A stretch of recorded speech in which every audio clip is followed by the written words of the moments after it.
James, let's talk about how you got to Les Mis. You have an incredible resume of shows. Tell us some of those names and the process of getting to work on a show like Les Mis.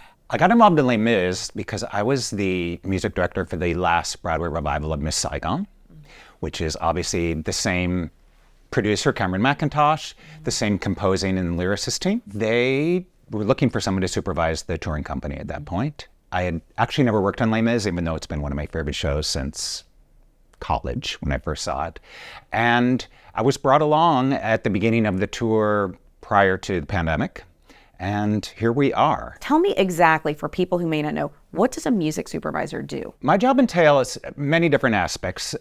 Probably the main thing I do is casting. I'm at all the auditions, screening all the actors for the directors who are in London, get them all on video, that goes to London.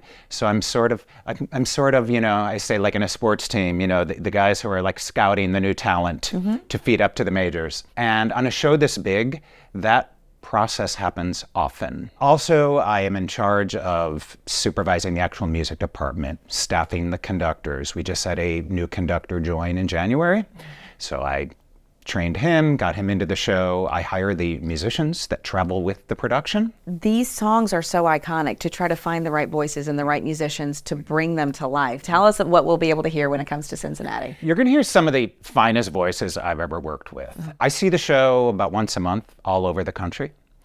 And universally the acclaim, people say it's like the best sung Les Mis they've heard in years.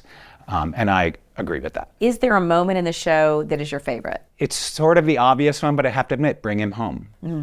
And you feel the excitement in the audience when they know it's coming. There's a familiarity audiences have with Les Mis, which is also really cool. You could tell people want to see it again. They saw it maybe a decade ago, maybe 2 years ago. And people, I've never worked on a show where audiences love talking about their multiple viewings, and they'll see I work with the show. They'll be like, "Oh, we saw it in London. We saw it years ago on Broadway. We saw it last time. It was in Cleveland." And there's something about Les Mis people cannot get enough of. But yes, Bring Him Home, which I'd say the audience agrees with. You can hear a pin drop when that music starts. For those people who have seen it before, why should they come see it again? It's a very different experience. The biggest thing is, what you notice right away, is the design. The original production was completely done on a turntable, and it had a more somber feel.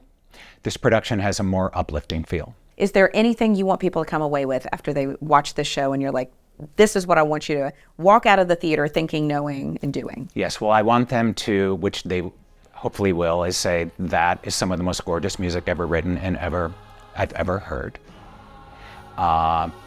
This gives me hope for humanity. And I want to see this again.